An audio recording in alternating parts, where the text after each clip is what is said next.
Hello everyone. In this video, I am going to solve the problems from first unit which is given to you in your assignment for mid-1 preparation. If you solve the problems, just verify your answers with my answers. And if you are unable to get the answer, then follow this lecture and learn how to solve the problem. If you want to learn all the 3 problems, then see the complete video. Or else, if you wish to learn the solution of specific problem, that starting time of that problem is given in the description. Just go through that one. So let us see the first problem now. If we see here, the first problem is given like a tensile test. A tensile test was conducted on a mild steel bar, and the following observations were obtained from the test. So here the question is about tensile test on a specimen.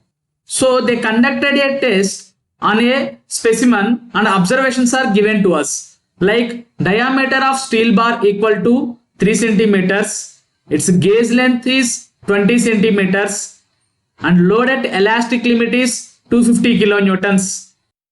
So before that, if we see the stress strain diagram for a mild steel bar will look like this. So from this figure, let us point out the important points given here.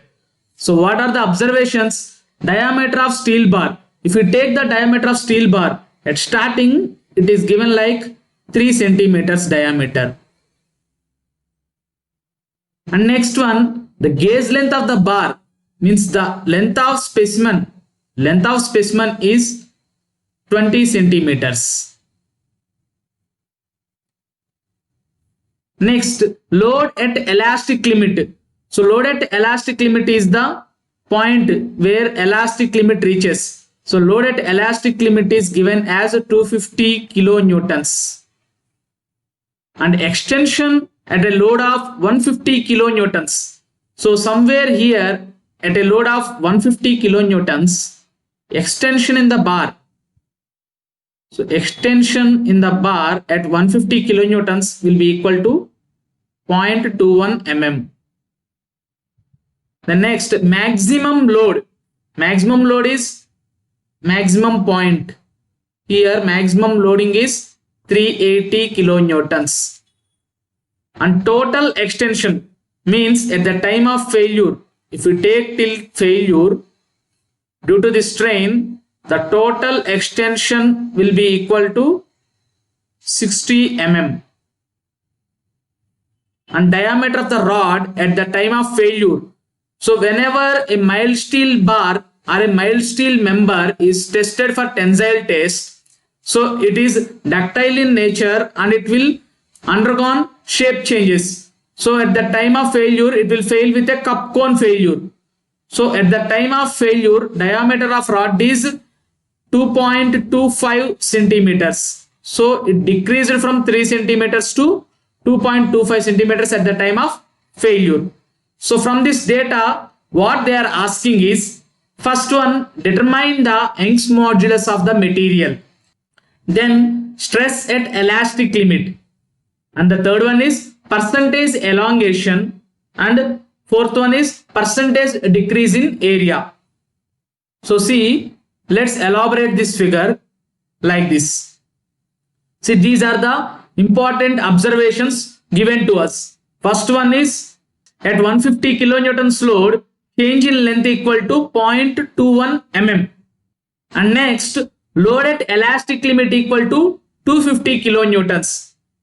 And load at maximum or ultimate stress point is equal to 380 kilonewtons. And in the same time, diameter, initial diameter of the specimen is 3 centimeters, which is 30 mm. For our convenience, we are making it in mms. And next, diameter of the specimen at the time of failure is equal to 2.25 centimeters, which is 22.5 mm. And also the initial length of the specimen, the initial length, that is gauge length of the specimen is 20 centimeters, which is equal to 200 mm. And total strain, total elongation of the bar is equal to 60 mm. From this, we need to find this 4. What is that? Young's modulus, stress at elastic limit, percentage elongation, and decrease in area. So let us see the first one, Young's modulus. To find the Young's modulus of the material, we know Young's modulus E equal to stress by strain. Stress is denoted by sigma and strain is denoted by small e. So here stress is nothing but load by area. So P by A. And at the same time strain E equal to change in length delta L by original length L. So here we have 150 kilonewtons load, 250 kilonewtons load and 380 kilonewtons load, which are acting at different phases. But the problem is we don't know what is the change in length at 250 kilonewtons load and 380 kilonewtons load. So we are supposed to take only 150 kilonewtons load so that we can easily find the value of Young's modulus for the member or material. So here 150 kilonewtons load. If we take that 150 kilonewtons load, delta L at 150 kilonewtons load is already given to us. That is equal to 0.21 mm. So I am taking the 150 kilonewton load to find the value of Young's modulus. So see here, sigma equal to P by A.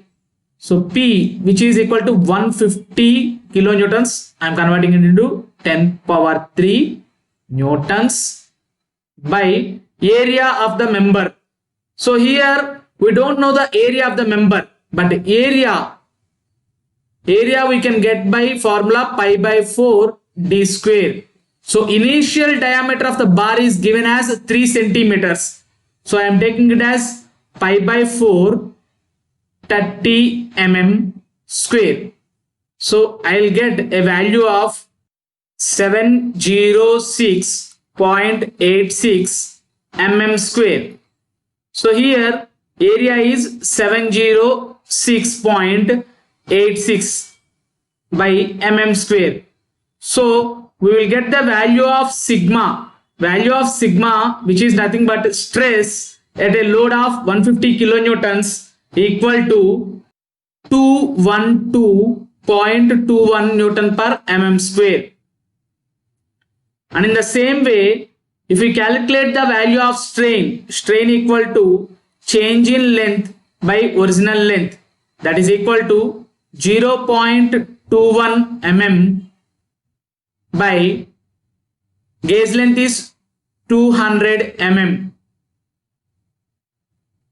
So we will get a strain which is unitless value, that is equal to 0.00105. So now we got the values of stress and strain as 212.21 Newton per mm square and strain as 0.00105. So from this we will get the value of Young's modulus E equal to stress by strain, that is equal to 212.21 by 0.00105. So I am getting the value around 2.08 into 10 power 5 Newton per mm square. So this is the value of our Young's modulus. Then next we need to calculate the stress at elastic limit. So stress at elastic limit, it is denoted by symbol sigma star. So stress at elastic limit is equal to load at elastic limit. Load at elastic limit by area of cross section. So here load at elastic limit is given in the observation data as 250 kilonewtons. So here to calculate the stress at elastic limit, we have load at elastic limit as 250 kilonewtons, which is 250 into 10 power 3 newtons by area of cross section which is pi by 4 into initial diameter 30 mm square by mm square. So we got the value of sigma star, which is stress at elastic limit, is equal to 353.68 Newton per mm square. So this is the second answer. The next we have the percentage elongation. So percentage elongation, when we are going to calculate the percentage elongation, it is equal to change in length, that is the total change in length to the original length into 100%. So here the total change in length from starting to failure is given as 60 mm, whereas the original length of the specimen is 200 mm, nothing but 20 centimeters. So change in length to the original length into 100%, we will get the percentage elongation, that is 30%. So the total bar elongated around 30% from its original length. Then the last one is percentage decrease in area.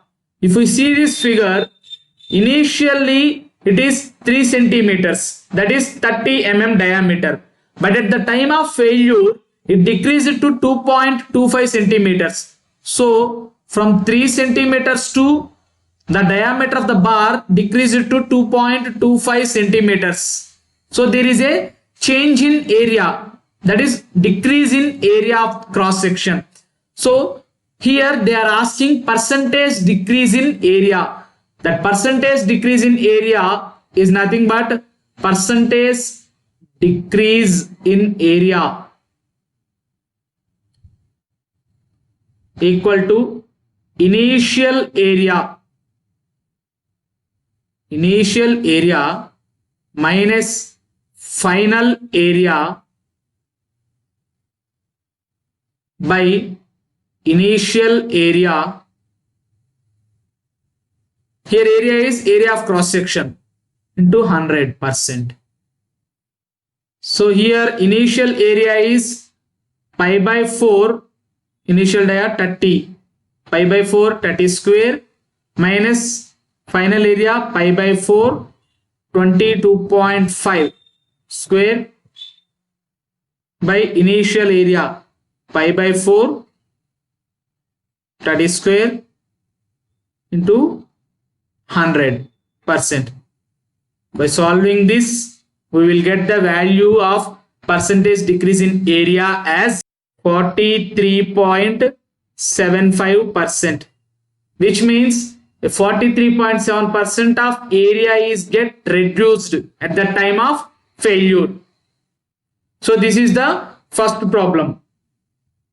Now if we see the second one, here it is given like a load of 2 meganewtons is applied on a short column.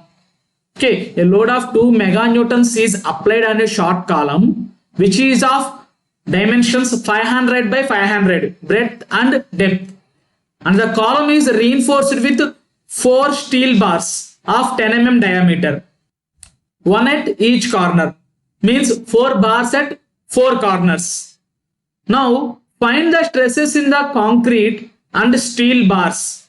So it is a composite bar by nature now, means concrete and steel combined together, which is an RCC column, we need to find the stresses in concrete and steel.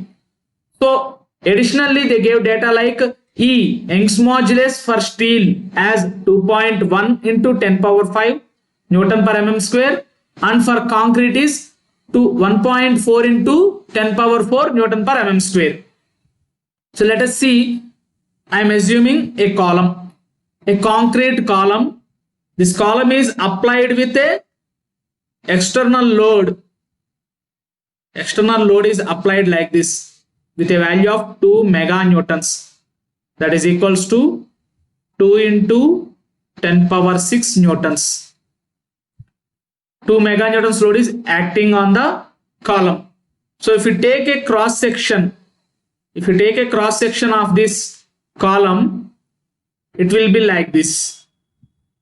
So its size is 500 by 500 and it is placed with 4 steel bars. 4 steel bars, each of dia 10 mm. 10 mm dia bars, 4 bars are placed inside the beam, inside the column. So now what they are asking, we need to find the stresses. We need to find the stresses in concrete and steel bars. So if we see the given data, here we are having P as 2 meganewtons, that is 200 kilonewtons, or 2 into 10 power 6 newtons. ES, Young's modulus of steel, as 2.1 into 10 power 5. EC, Young's modulus of concrete, equal to 1.4 into 10 power 4 Newton per mm square. And diameter of the steel bar 10 mm, and dimensions of the column are 500 mm by 500 mm. Right. So from the properties of composite sections or composite bars, we have two conditions to solve the problems. The first one is load. The entire load which is acting on a member or a column is equal to the individual load carried by the members. So here we are having two members. One is steel bars and the other one is concrete.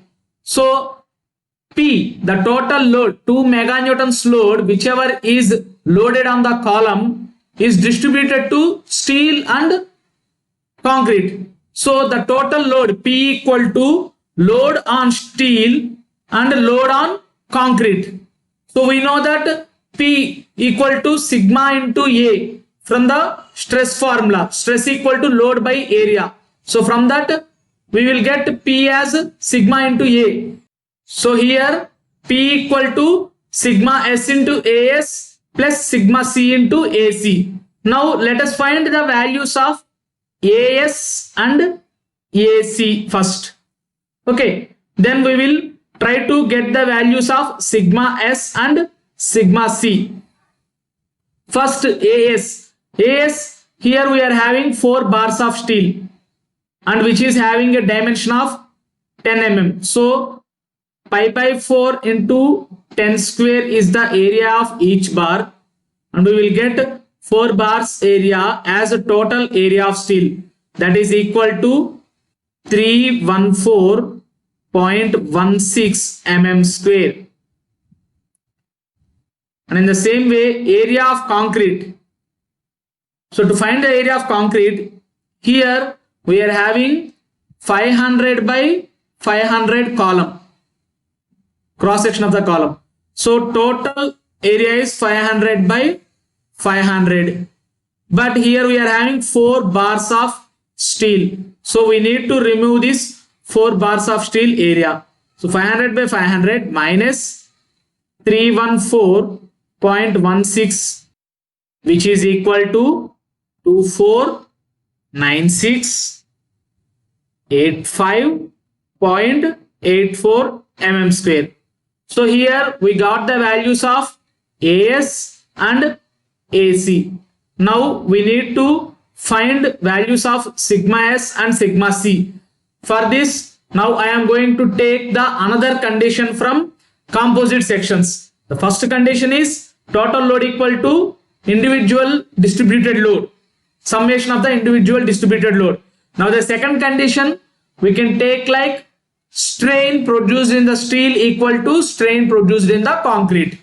So strain, here ES is the strain produced in the steel and EC is the strain produced in the concrete. So ES, similarly we know the value of Young's modulus E equal to sigma by E. So from this we got ES equal to sigma S by capital ES, Young's modulus, and EC equal to sigma C by EC. Now we know the values of Young's modulus of steel and Young's modulus of concrete. Now I am going to get a condition like sigma S equal to ES by EC into sigma C. If we place the values 2.1 into 10 power 5 by 1.4 into 10 power 4. So we will get value as sigma S equal to 15 times of sigma C. So this is the condition we got. Using this condition and using the before condition, now I am going to solve the value of P and I am going to get the values of sigma S and sigma C. So see here we got P equal to sigma S AS plus sigma C AC, right? So sigma S, first of all P is 2 into 10 power 6 newtons equal to sigma S. Sigma S is nothing but 15 times sigma C into AS. Here AS value is 314.16 mm square plus sigma C, I'll keep it as sigma C, and AC value we have 249685.84 mm square, right? So from this I'll get value of sigma C as 2 into 10 power 6 by this total value after adding. Here I got value as 254398.24 mm square. So I got the total value of sigma C equal to 7.862 Newton per mm square. So this is the value of sigma C. Now we need to find the value of sigma S. So from this condition I am calculating the value of sigma S as 15 times of sigma C, that is equal to 15 into 7.862, that is equal to 117.93 Newton per mm square. So these are the answers we want, sigma C and sigma S. Now let us go for the third problem. See, here in this problem we were given with A and B. In that A, they asked define the terms resilience and proof resilience, and in B they asked a problem related to that resilience and strain energy. First, let us see the definition of resilience and proof resilience. See, resilience in strain energy concept, the total strain energy whenever a body is loaded or whenever a body is strained, the total strain energy stored in a body is called resilience. If you see the definition of resilience also, it is given like the total strain energy stored in a body is known as resilience. Simply saying, it is the capacity of the strained body for doing the work is called strain energy. After the removal of load, whenever a body is expanding or whenever a body is contracting, if you remove the load, it will come back to its original shape. So at the time of straining, the energy stored in the body, the total energy stored in the body is called resilience. And proof resilience is like, it is the maximum value of strain energy stored in a body is called proof resilience. So at the place of elastic limit is the maximum loading limit. So the strain energy which is stored at elastic limit is called proof resilience. See here, the bottom one. It is the quantity of strain energy stored in a body when strained up to elastic limit. Why? Because elastic limit is the top point in strain energy. After that, body loses its energy and shape distortion will happen. So strain energy or proof resilience means the maximum strain energy stored in the body at elastic limit. Now let us go for the problem. See here, problem is given like a uniform bar of cross-sectional area 700 mm square. So let us write the data.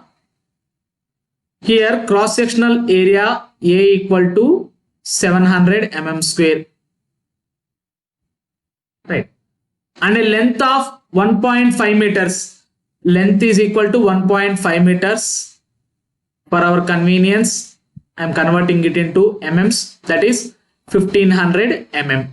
Right. If the stress at elastic limit, so here stress at elastic limit means I am taking it as sigma star.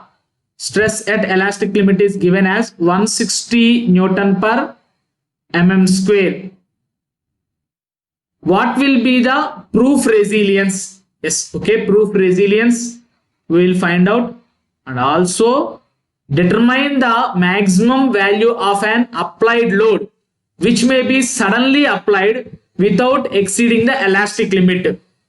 And again, calculate the value of gradually applied load which will produce the same extension as that produced by the suddenly applied load above. So what they are asking, they want to find the value of P, means the load applied in case of suddenly applied load and in case of gradually applied load up to maximum extent. Maximum extent means up to this sigma star which is at elastic limit. So additional data given like take E equal to Young's modulus equal to 2 into 10 power 5 Newton per mm square. So from here area A and length L, I am going to find the volume V which is equal to A into L, that is 700 into 1500. We are getting it around 1050000 mm cube. So this is the given data. Now let us find one by one. So first I am going to find the proof resilience. Proof resilience is the maximum strain energy stored in the body. Maximum strain energy means the strain energy which is stored at elastic limit. So here maximum strain energy U star equal to sigma star means stress at elastic limit by 2E into V, which is equal to 160 square by 2 into E value is 2 into 10 power 5 into volume we got as 1050000 mm cube. Here this is in Newton per mm square. I'll write it with red ink. Newton per mm square by Newton per mm square into mm cube. This is whole square. So from this we got the value of proof resilience as 67200 Newton mm. This is the value of proof resilience, which is maximum strain energy stored in the member. So next, to find the value of suddenly applied load and gradually applied load, take it as P, which is the maximum value of gradually applied load, and P1, which is maximum value of suddenly applied load. Both we need to find up to elastic limit. Why? Because that is the maximum limit we can take. Beyond that, strain energy we can't calculate. Why? Because shape distortion will occur. So to find the value of P first, which is gradually applied load, I am taking sigma star. So sigma star equal to P by A. Maximum value of P will be equal to the maximum value of gradually applied load. So here from this we will get P as sigma star into A. So sigma star we are having 160 Newton per mm square, and cross sectional area we are having 700 mm square. So from this we will get P value as 112 newtons, which is equal to 112 kilonewtons. So this is the maximum value of gradually applied load. Now we need to calculate the maximum value of the suddenly applied load. Maximum value of suddenly applied load we need to calculate. So to find the value of suddenly applied load, we know from equations or from the derivations, for sudden loading, to reach the value of sigma star, half of the value of gradual loading is enough, which means sigma star can be attained in case of sudden load. P1 can be achieved at a value of P by 2, that is 112 by 2 kilonewtons. Why? Because suddenly applied load will give double impact than gradual loading. From the derivation we came to know about it. So the same thing we applied here. So to get the value of, or to reach the value of sigma star, P1 suddenly applied load required equal to half of the gradually applied load. So P by 2, that is 112 by 2, which is equal to 56 kilonewtons. So this is the solution for third problem. Thank you.